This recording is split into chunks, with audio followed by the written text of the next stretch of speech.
Bonjour, pour déterminer les variations d'une suite numérique, il y a en fait trois méthodes. Nous allons détailler ici un exemple de la première méthode qui utilise une fonction.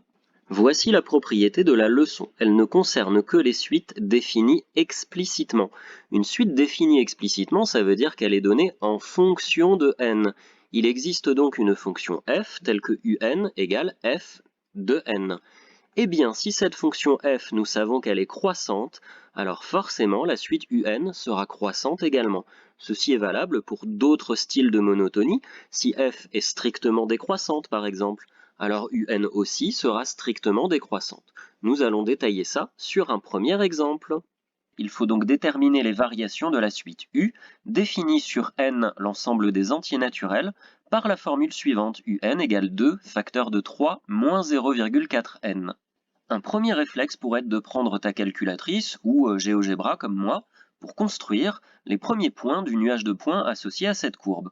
On voit clairement que ces points ont tous l'air alignés et qu'en tout cas la suite est décroissante. Elle est même strictement décroissante puisque les points ne restent pas à la même hauteur, ça descend tout le temps. On dit que la suite est strictement décroissante. Alors cela dit, on ne peut pas l'affirmer totalement, parce que si ça se trouve, avec les points suivants, peut-être que ça remonte, mais quand même, ça donne une bonne idée du comportement de la suite.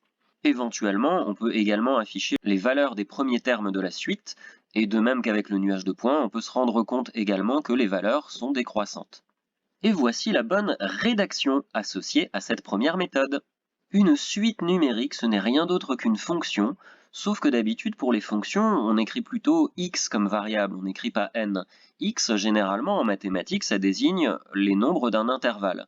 Sauf que nous, pour le cas des suites numériques, le petit n, on le note pour bien montrer qu'on ne va calculer l'image de n par la suite que pour des valeurs entières, et même entières positives. Donc finalement, c'est une fonction, mais qu'on va appliquer uniquement à des entiers positifs.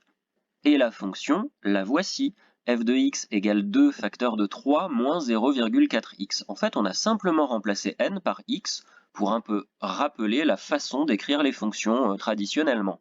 Peut-être que ça te saute pas aux yeux là tout de suite, mais si on développe, on voit apparaître une fonction affine. Une fonction affine, c'est de la forme ax plus b. On peut même remettre le terme en x devant. Ça nous donne moins 0,8x plus 6.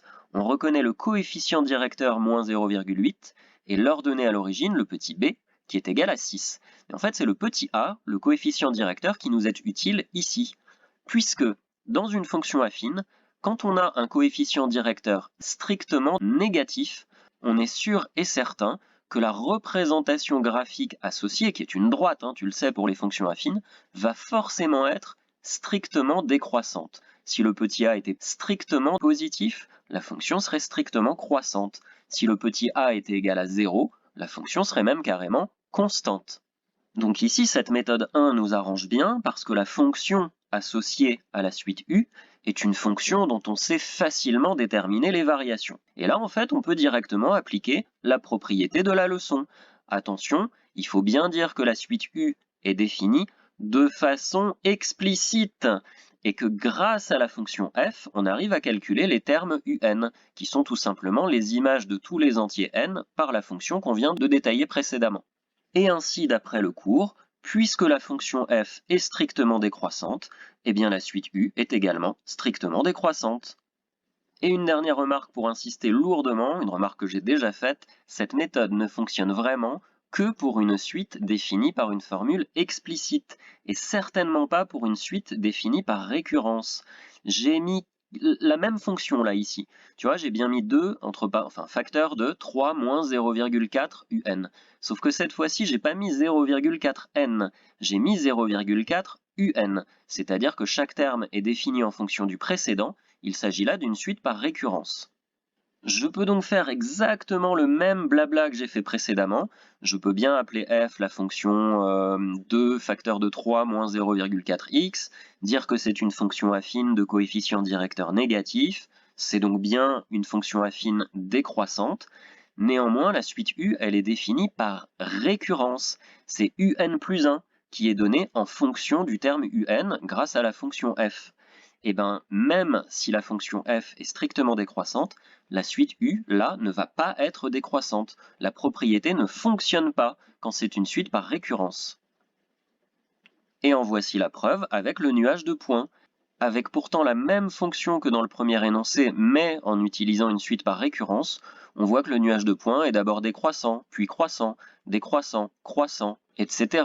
Donc on ne peut pas du tout dire que la suite est cette fois-ci strictement décroissante. Voilà, donc fais bien attention au contexte dans lequel tu dois utiliser cette méthode 1.